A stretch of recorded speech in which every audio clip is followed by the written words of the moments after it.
Firefighters battling a wall of fire in California. We're going to have the latest on these wildfires that are destroying forests and homes out west. Plus, coming up tonight on News 8 at 6, we're following that breaking news. New Haven Police Chief Dean Esserman will not be back on the job tomorrow.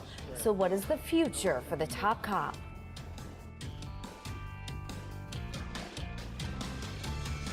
Wildfires in Northern California are now spreading into populated areas, destroying homes, reducing them to nothing but ash and rubble. Meanwhile, thousands have been forced to leave their homes, not knowing when they'll be allowed to come back. ABC's Danya Backus spoke with folks living in Lower Lake, California, where that fire has just simply ripped through. Now we don't know if our house is there. By the early morning, people in Lower Lake, California were able to see the devastation. The charred remains of homes, buildings, and cars still smoldering from a wildfire that exploded overnight. Many waiting anxiously to find out if their homes are part of the rubble. Really desperate. I'm looking on the internet and anything I can every couple minutes. The blaze swept through the town Sunday, destroying nearly everything in its path, forcing people to act quickly, with one man using water from his swimming pool not only to protect his home, but also as shelter. How long were you in the pool? Just about 20, 15 minutes or so. It got intense. Smoke and fire and sparks was blowing for a while here. But among the damage, there is hope. Slowly, people are finding out they were spared. Everything, you can see the devastation on the whole block. And my house is up there standing clean like nothing ever happened. Fire officials say it could take days before they're able to assess all of the damage. And as they continue to battle the Clayton fire, they're also battling another blaze, the chimney fire in San Luis Obispo, which is now at 4,000 acres. Danya Backus, ABC News, Los Angeles. Live, News 8 at 6 starts now. Another hot one out there. Now humidity and thunderstorms are headed our way. We have your Storm Team 8 forecast coming right up. Plus, a gruesome find, a possible human skull found along the side of the road. We'll tell you where it happened and what police are now saying about the investigation. And some breaking news this evening. New Haven's top cop will not be returning to work tomorrow. As we said, another hot August day. The humidity was a bit lower. Could you tell? Just a little bit. Just a tad. Good evening. I'm Ann Nyberg. I'm Scott McDonald, but it's not going to last long. Humidity, stormy weather headed our way once again. It all starts tomorrow. Let's take you outside right now for a look at our shoreline. Live look at New London right now. Looks pretty there, Fred. Yeah, beautiful. Right now in Connecticut, statewide, it's really nice. Temperatures are in the 80s right now. Still some upper 80s, including Hartford at 88, Bridgeport at 88, Meriden also 88 degrees. The humidity is increasing at the shoreline after a nice dry feel earlier today. We're seeing the dew point still in the low 60s up in Hartford County, so still fairly comfortable there, but starting to get oppressively humid already at the shoreline, and the muggy weather just sets in for us overnight. These thunderstorms to our west, not really a threat for us this evening, but by late tonight, early tomorrow morning, we may see a couple of stray showers or storms moving through. There is a better chance of seeing some thunderstorms during the day tomorrow, between 8 in the morning and about 4 o'clock in the afternoon. Quiet weather overnight. Get the AC going if you shut it off, because the temperatures are likely to be in the low to mid 70s to start the day tomorrow. And then it's scattered thunderstorms, and some of those storms have the potential to become strong to severe, like we saw in the middle of last week. So definitely need to keep a close eye on the forecast if you have outdoor plans during the day tomorrow. Oppressive humidity for us tomorrow, and the best chance of seeing severe thunderstorms, about a 15% risk of it, is in the far western part of Connecticut. We'll talk more about this severe storm threat for tomorrow, and I'll let you know when we'll have some cooler and drier weather heading our way coming up later on in the newscast. Thanks so much. And don't forget to tune in to Good Morning Connecticut to get the latest weather report on the rain tomorrow, and of course traffic and the day's top stories starting at 5 a.m. Breaking news tonight on embattled New Haven Police Chief Dean Esserman, who was expected to return tomorrow after being put on paid leave. We're now learning that he's going on temporary sick leave. News 8's Jason Newton has the latest tonight from police unions and the city official. Jason. Scott, that 15-day paid leave of absence was scheduled to end today, but like you said, we have learned that Police Chief Dean Esserman here in New Haven will not report to duty tomorrow. He will use earned sick days to continue to draw a paycheck while they extend his time of leave. We do not know at this time either how long the duration this extended leave will be, but we just received a statement from New Haven Mayor Toni Harp where she says, quote, "I am eager for residents, property owners, and those visiting and doing business in New Haven to be assured their public safety requirements are being effectively met by the very capable command staff and officers of the New Haven Police Department." That word just came from the mayor's office late this afternoon. Esserman was, of course, on a paid 15-day leave of absence because of his reported outburst towards a waitress at Archie Moore's restaurant here in the city. He and New Haven Mayor Toni Harp signed an agreement that Esserman could return no sooner than tomorrow. That is not something the New Haven Police Union wants to hear. One thing that is crystal clear is that a majority of members belonging to the police union want Chief Esserman gone. They said in a statement to News 8, Union President Craig Miller says, quote, "We have a chief that uses bully tactics when dealing with his department employees, officers, and the public. These employees, officers, and the community deserve a chief with a vision and a commitment to moving this department forward." Now, about a month ago in early July, the police union voted overwhelmingly to say that they have no confidence in the leadership that Chief Esserman provides. The city went on to tell us also that acting Chief Anthony Campbell will remain in that position. And once again, we do not know how long Chief Esserman will now have this extended leave of absence. That's the very latest live in New Haven tonight. Jason Newton, News 8. We continue to follow this developing story out of East Lyme, where a human skull was found this morning. State police say it was found alongside Sleepy Hollow Road in a community called Sleep Hollow Hills, where those age 55 and older live. Troopers in Montville got a call just before 7 this morning about the discovery. Few details are known at this hour as detectives continue to investigate. However, officials say there is no threat to the public. Word gets out that, something was discovered up here, and obviously people get concerned for their well-being and the well-being of their families. So we just want to assure them right now that they all can rest assured and stay confident that they're perfectly safe and that the police are investigating us thoroughly. A canine unit was called in to help in the ground search for evidence and the possibility that more human remains might be found. The on-site investigation is expected to run into this evening. New tonight at 6, Connecticut State Police being thanked for saving 100 lives by using the overdose reversal drug Narcan. Governor Malloy saying that 100th save came early Sunday morning in Woodbury. Police and fire departments across the state have been trained to administer Narcan, and laws were enacted 2 years ago to protect anybody who in good faith administers Narcan to save someone who is overdosing. Quite an interesting find at a Milford funeral home over the weekend. Police there say there was a 20-year-old man asleep in one of the closets of the Cody White funeral home, and they found him early Sunday morning. Police tell us that Peter Radden-Wallace, telling police that he remembered, was having drinks at a local restaurant the night before. He's charged with burglary and criminal mischief. Hockey. It's a fast-paced game. It can be loaded with big hits, with players hitting each other, the ice, and even the wall. Those hits can sometimes cause concussions. Now a U.S. senator is pushing the National Hockey League to research concussions in hockey, which he says can lead to debilitating and life-threatening brain diseases. News 8's Mark Davis joining us tonight to explain more on this. Good evening, Mark. Hi, Scott. Good evening, everyone from the Hartford newsroom. The National Football League has confirmed a link between brain disease in later life and concussion and is taking steps to protect athletes. Well, today, Senator Richard Blumenthal was joined by a young woman who says that she knows that hockey can be just as dangerous. 8 months ago, 24-year-old Paige Decker of Preston says she was unable to get out of bed because of headache, vision problems, and ringing in the ears because of a whiplash-type blow she received while playing on the Yale women's hockey team more than 2 years ago. She stopped playing. In my case, my injury, it was an illegal play. I was hit from behind. The player that hit me, it was her third penalty of the game, which in hockey is a lot, and it was a hit from behind. So that type of a hit can be avoided. Hits in hockey are nothing new. Professional hockey players take hits all the time. It's a great game, but it's very physical. Decker is joining with Senator Richard Blumenthal in calling on the National Hockey League to fund research into a possible link between these hits and brain disorders later in life.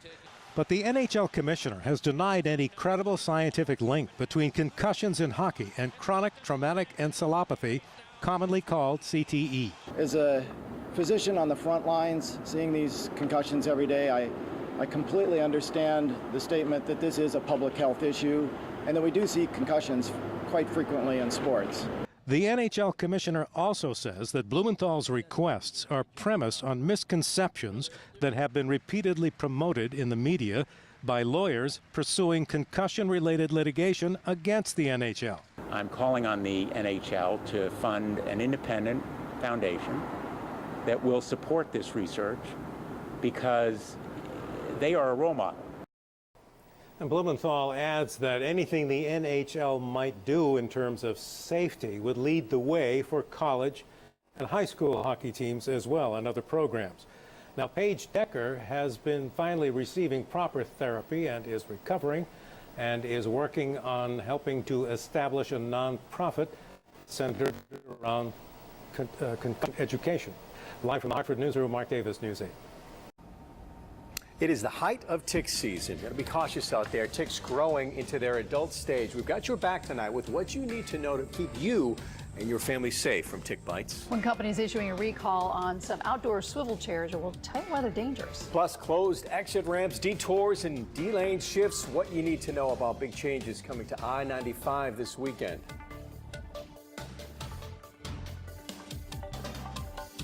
You will be seeing some traffic changes on I-95 South this weekend. Some exits will be closed, so you may want to listen up. You know that traffic splits where 2 lanes shift to the left and 1 to the right around that pillar that holds up Howard Avenue Bridge.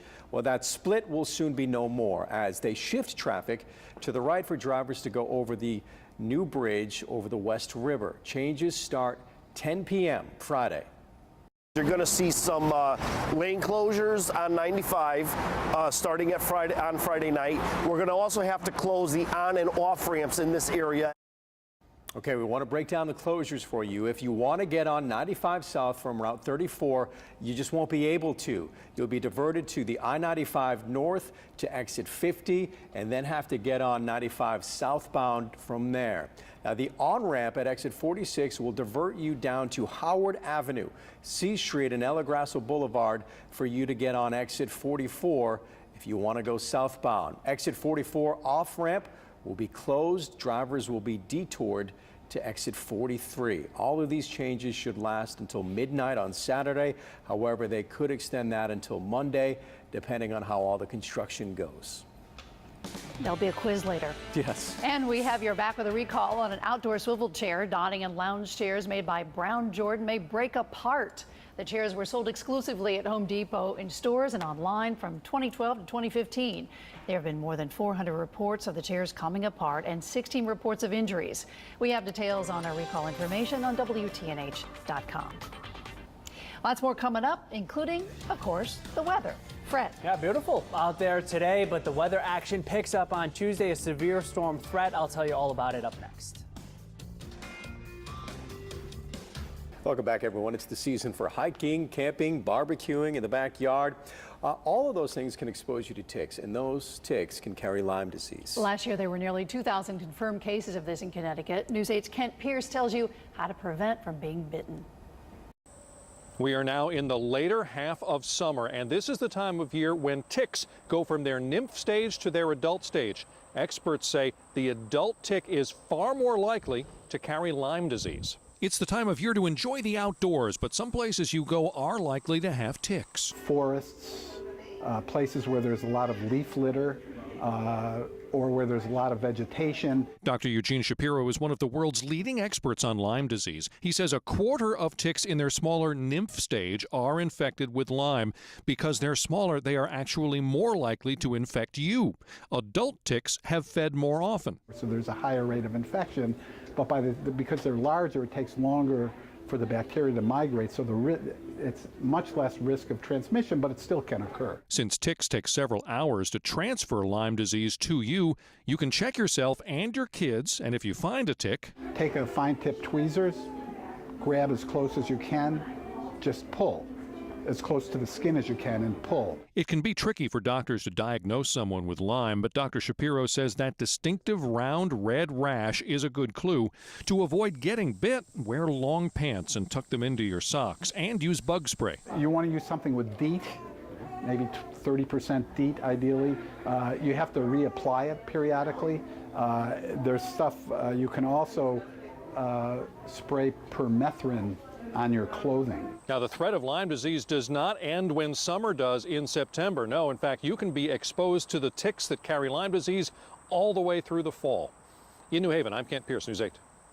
All right, so we saw some severe weather towards the end of last week. A lot of damage out there. Someone will be alert for tomorrow. Yeah, definitely. Download the Storm Team 8 app. Just make sure you have that on your phone in case there are any severe thunderstorms that come through. And if you're planning on being outdoors tomorrow, you can always get a look at the live radar on the app. It's nice out there early this evening. Here's a look at Middletown right now, and things are quiet. Still mostly sunny skies. Still pretty warm out there as well. 88 right now for Hartford, for Meriden, for Bridgeport. 86 toasty degrees for New London. And the humidity is starting to increase already at the shoreline late this afternoon into this evening. It'll get muggy everywhere overnight and be very humid for us tomorrow. And then typical mid-August humidity on Wednesday and Thursday. So not as bad as it will be tomorrow when it's at the top of the charts. Here's a look at some clouds drifting in from the west. Nothing to be concerned about. Thunderstorms around the nation's capital right now. And this is the disturbance that's heading our way. It'll be moving through tomorrow. It's a warm front, and it will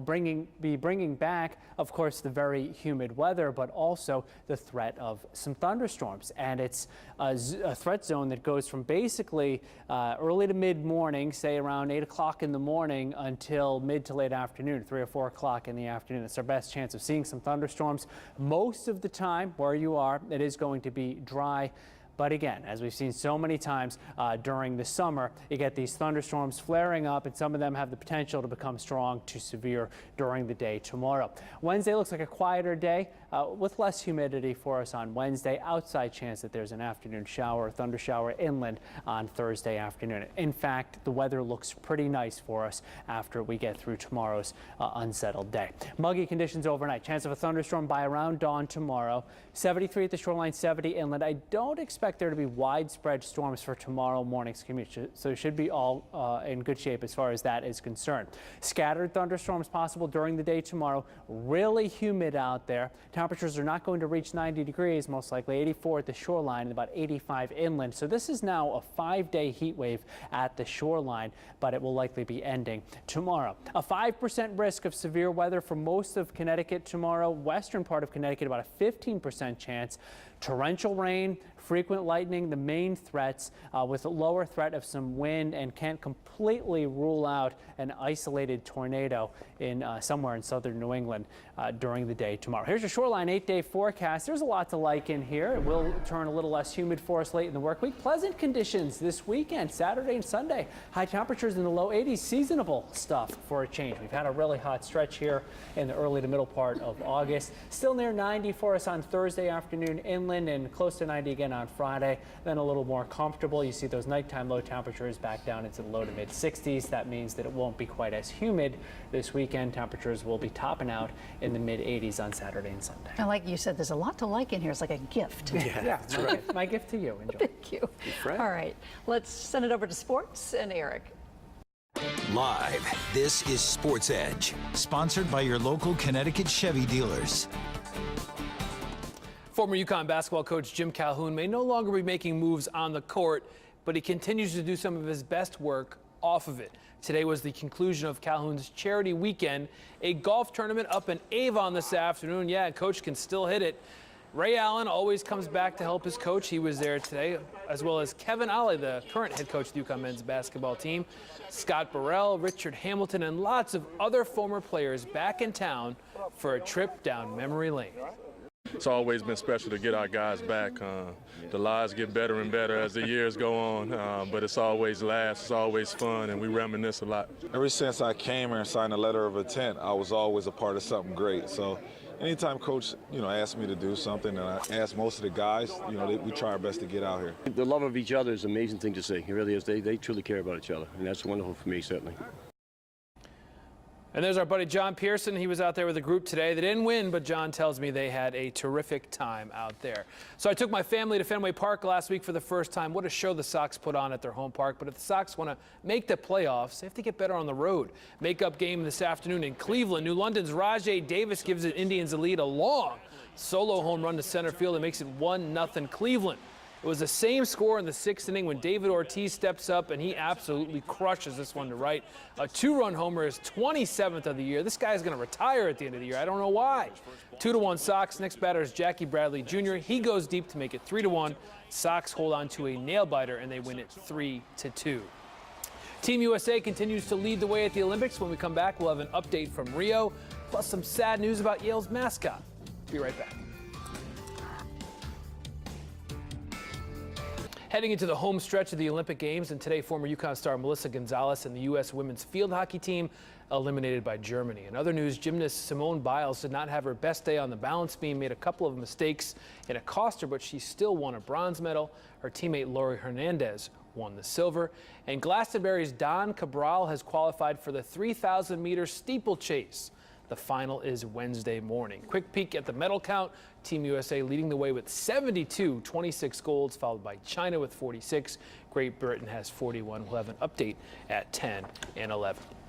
Some sad news from the Yale Athletic Department this weekend. Handsome Dan, the team's lovable bulldog mascot, passed away. This is how I'll always remember him. You put the camera up close to him, and this is what happens every time. Yeah, see that every time.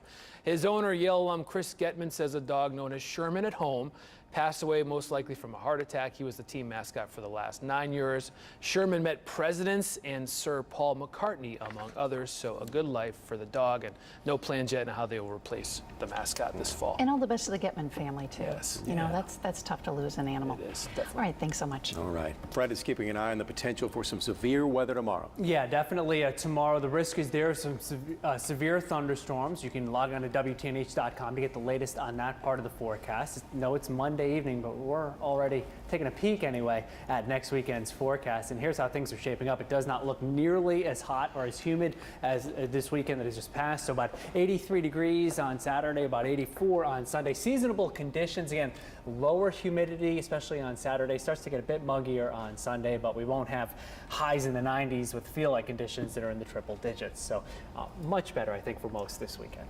And you can't rule out the possibility of maybe a tornado popping up out there. Very low risk of that, but it's not zero, so yeah. Okay. All right, that'll do it for News at 6. You can always get the latest news, weather, and traffic anytime, WTNH.com.